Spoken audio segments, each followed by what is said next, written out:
Assalamualaikum warahmatullahi wabarakatuh. Kaifa halukum? Bagaimana kabar kalian semua? Mudah-mudahan selalu sehat walafiat dan pastinya terus semangat dalam belajar. Hari ini insyaallah kita akan melanjutkan pelajaran SKI, yaitu tokoh penyebaran agama Islam di Sulawesi dan di Jawa. Tokoh penyebaran agama Islam di Sulawesi. Agama Islam masuk ke Sulawesi Selatan pada abad ke-16. Penyebarannya adalah 3 orang mubalik yang berasal dari Minangkabau, tanah Sumatera. 3 ulama Minangkabau itu adalah yang pertama Khotib Tunggal Datuk Makmur, atau terkenal di kalangan masyarakat Sulawesi Selatan dengan nama Datuk Ribandang.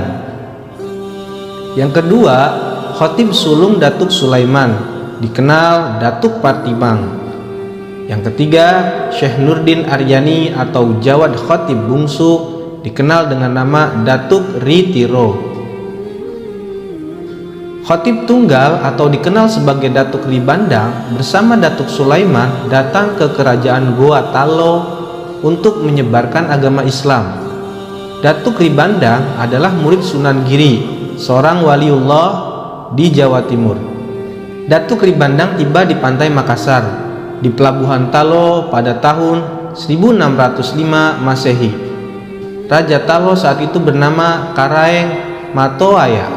Raja Talo segera masuk Islam dan setelah menjadi Muslim, beliau bergelar Sultan Alauddin.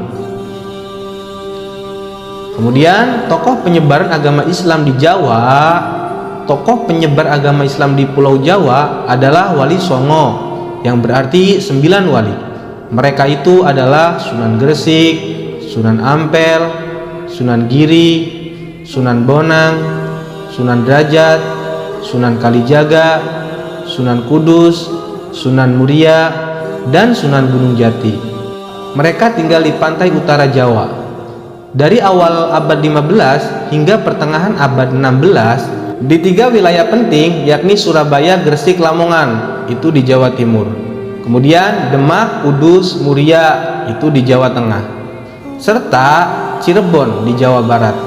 Mereka mengenalkan berbagai bentuk peradaban baru, mulai dari kesehatan, bercocok tanam, berdagang, kebudayaan, kesenian, kemasyarakatan, dan pemerintahan. Pesantren Ampel, Denta, dan Giri merupakan sarana pendidikan yang paling penting pada saat itu. Dari Giri, peradaban Islam berkembang ke seluruh wilayah timur Nusantara. Sunan Giri dan Sunan Gunung Jati bukan hanya seorang ulama, namun juga pemimpin pemerintahan. Sunan Giri, Kalijaga, Bonang, dan Kudus adalah kreator karya seni yang pengaruhnya masih terasa hingga sekarang. Sedangkan Sunan Muria adalah pendamping sejati kaum jelata.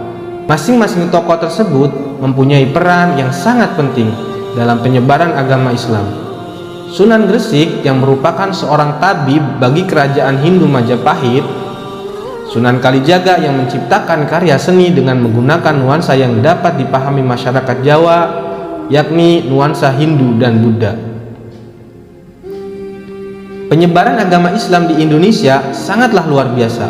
Mari kita bersyukur dengan adanya para tokoh-tokoh dan ulama yang menyebar agama Islam di Indonesia, kita bisa mengenal agama Islam dengan baik. Oke, untuk pelajaran SKI pada pertemuan ini dicukupkan. Mudah-mudahan kita bisa mengambil ilmu dari pelajaran hari ini. Dan untuk evaluasi, kalian kerjakan soal PG 1-10 halaman 56 dan 57. Terima kasih. Wal afu minkum. Wassalamualaikum warahmatullahi wabarakatuh.